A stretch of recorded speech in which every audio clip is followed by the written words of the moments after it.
ভারতকে উপেক্ষা করে বাংলাদেশ ও পাকিস্তান গোয়েন্দা চুক্তি সামরিক চুক্তি করায় বাড়ছে ভারতের কৌশলগত মাথা ব্যথা। এজন্যই ভারত বাংলাদেশের আকাশে আন্তর্জাতিক আইন ভেঙে মিসাইল পরীক্ষা করলো, সীমান্তে হত্যাকাণ্ড শুরু করলো। বাংলাদেশ ও পাকিস্তানের মধ্যে গোয়েন্দা তথ্য আদান প্রদানে নতুন সমঝোতা চুক্তি স্বাক্ষরিত হয়েছে।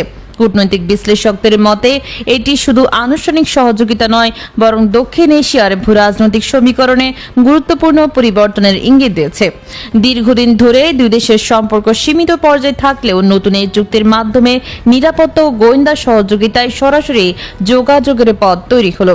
বিশেষ করে পাকিস্তানের গোয়েন্দা সংস্থা ইন্টার সার্ভিসেস ইন্টেলিজেন্স এর সঙ্গে বাংলাদেশের সমন্বয় বাড়ার বিষয়টি আঞ্চলিক কৌশলগত অঙ্গনে নতুন আলোচনা তৈরি করেছে।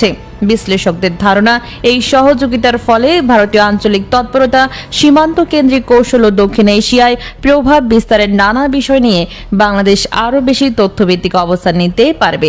একই সঙ্গে বাংলাদেশ ও পাকিস্তানের মধ্যে নিরাপত্তা সমন্বয় জোরদার হলে তা ভারতের জন্য নতুন কৌশলগত চাপ ও মাথা ব্যথার কারণ হয়ে উঠতে পারে বলেও ধারণা করা হচ্ছে। অন্যদিকে দুই দেশের গোয়েন্দা সহযোগিতা বাড়লে আঞ্চলিক নিরাপত্তা, সন্ত্রাস বিরোধী কার্যক্রম ও কৌশলগত তথ্য বিনিময়ে নতুন মাত্রা যোগ হবে বলে মনে করছেন সংশ্লিষ্টরা।